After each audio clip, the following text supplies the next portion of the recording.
arc-en-ciel de bonne humeur, chérie love. Sur cette vidéo, je vais te donner mon point de vue. Je demande à personne d'être d'accord et je n'oblige personne à faire comme moi. J'ai 39 ans et la vie chère, je l'ai toujours connue. C'est pas quelque chose de nouveau. Oui, maintenant c'est vrai, les gens sont révoltés, voilà, ça fait trop longtemps que ça dure, on manifeste, on fait un tas de trucs. Mais c'est pas quelque chose de nouveau en fait, dans les départements d'outre-mer, c'est pas quelque chose de nouveau. J'ai grandi à Karuikera, je suis partie 11 ans vivre dans l'Hexagone après mon bac. Je suis revenue ici, ça fait 10 ans, et bien oui, on a toujours été concerné par la vie chère. Quand moi j'ai décidé de revenir ici, la première chose que j'ai fait en fait, c'est que j'ai appris à dépenser mon argent autrement. J'ai appris à consommer autrement.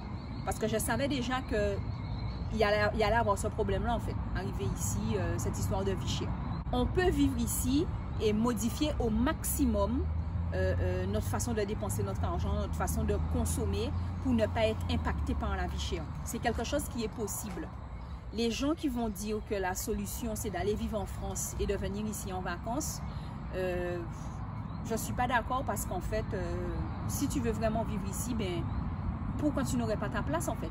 Ça ne veut pas dire, c'est pas parce qu'ils ont envie que ça devienne un territoire de luxe qu'on doit les conforter dans leurs choix et leurs décisions. Tu vois bien de qui je parle. En tant que consommateur, on ne devrait pas être comme la première syllabe de ce mot-là, du mot consommateur.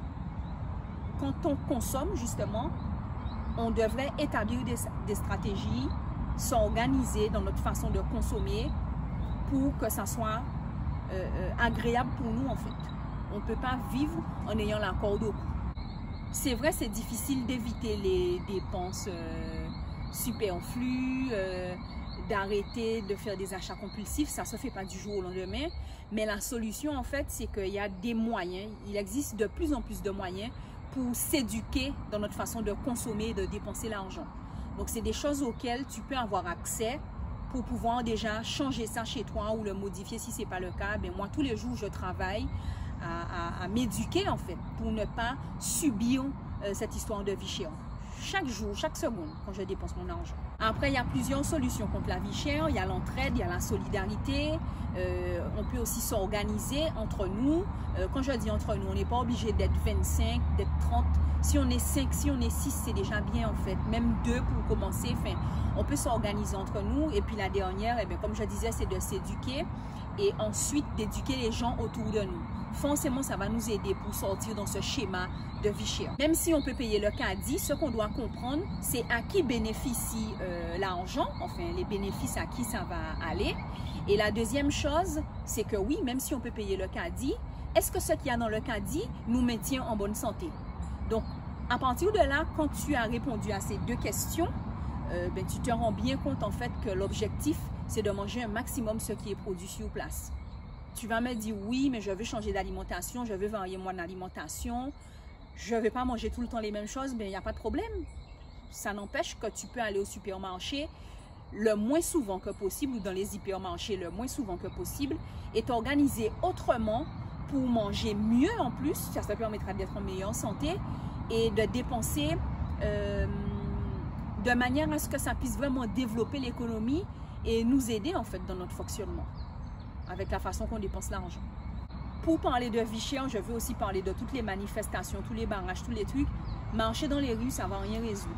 Casser des trucs, ça ne va rien résoudre. Au contraire, hein, quand on brûle des poubelles, quand on se met à casser des pharmacies, casser des endroits, enfin, casser des lieux, aller dans des écoles, faire des trucs, vandaliser, tout ça, ça fait les contribuables payer encore plus d'argent. Donc, tu vas me dire, ben ouais, ben moi je ne suis pas imposable. Ok. Tu n'es pas opposable. Mais les gens qui sont imposables, en général, les gens de la classe moyenne, parce que les gens qui ont beaucoup d'argent, ils s'organisent toujours pour faire des montages et ne pas payer d'impôts, ou bien pour payer moins d'impôts. Bref, ils ont toutes sortes de conseils pour pouvoir se mettre à l'abri par rapport aux impôts.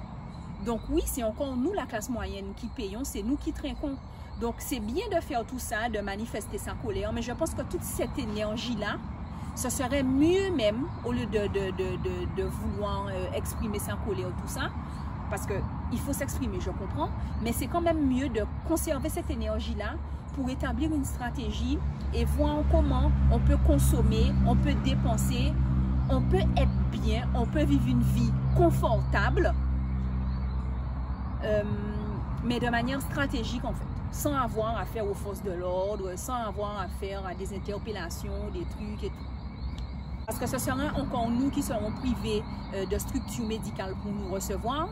Ce sera encore nous, parce que dis-toi bien que les gens qui ont de l'argent, qu'est-ce qu'ils font? Ils vont dans des cliniques privées. Hein? Donc les histoires de il manque du matériel, il manque ci, il manque ça dans les hôpitaux publics, ça ne va pas regarder. Eux, ils vont au privé et terminé. Donc c'est nécessaire de bien réfléchir, on doit prendre le temps, même si on a la colère, c'est normal, on n'est pas content de certaines choses, je comprends, mais on doit vraiment être intelligent autant que possible et prendre le temps d'établir une stratégie pour pouvoir faire en sorte que la vie chère, en fait, elle s'épuise d'elle-même. Après, il y a des gens qui te disent, oui, mais si tu veux éviter la vie chère, il faut planter, il faut faire un jardin, on va faire ci, on va faire ça. Oui, mais qui est-ce qui aime jardiner? Franchement. Moi, je te dis, j'ai jamais planté un arbre. J'ai arrosé des fleurs, j'ai arrosé des arbres en pot, des trucs comme ça, mais j'ai jamais planté un truc. L'autre jour, j'ai planté des graines de gombo, j'ai oublié de les arroser, je te raconte pas. Bref, mais c'est pour te dire que on n'a pas cet automatisme-là. Donc, je suis en train de faire un travail sur moi personnellement pour me dire, mais voilà, il faut vraiment que je plante ma nourriture, il faut que je fasse ça, il faut que je fasse ci. J'aime les fruits, je les cueille. Un arbre fruitier, c'est plus facile. Mais pour tout ce qui est tomates, concombres, les trucs comme ça demande du temps, il faut enlever les mauvaises herbes, tout ça. On n'est pas tous nés en se disant, ah tiens, super, j'aime jardiner, j'ai la main verte. On n'est pas tous comme ça. Donc moi, je comprends. C'est quelque chose vers lequel on doit aller. Encore une fois, on doit s'éduquer pour le faire. D'ailleurs, moi, je suis en train de travailler là-dessus pour moi. Mais voilà. Oui, c'est vrai, pour être autonome alimentairement, au niveau alimentaire, il faut qu'on se mette à planter, mais c'est pas facile pour tout le monde.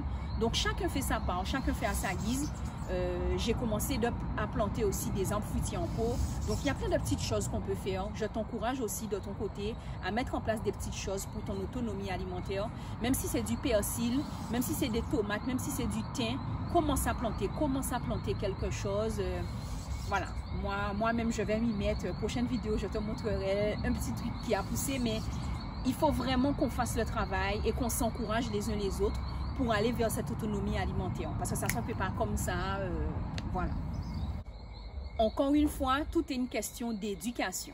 Donc, c'est important de s'éduquer pour consommer intelligemment et laisser la vie chère, comme je disais, ben voilà, s'épuiser d'elle-même. Si tu veux que je te fasse une vidéo pour t'expliquer comment remplacer certains produits de la vie chère, donc tu peux me mettre un R en commentaire. Oui, un R comme le verbe en remplacer quoi. Si tu veux que je t'explique dans une prochaine vidéo comment remplacer certains produits de la vie chère, tu peux me mettre un R en commentaire et donc R comme la première lettre du verbe remplacer. Bye bye!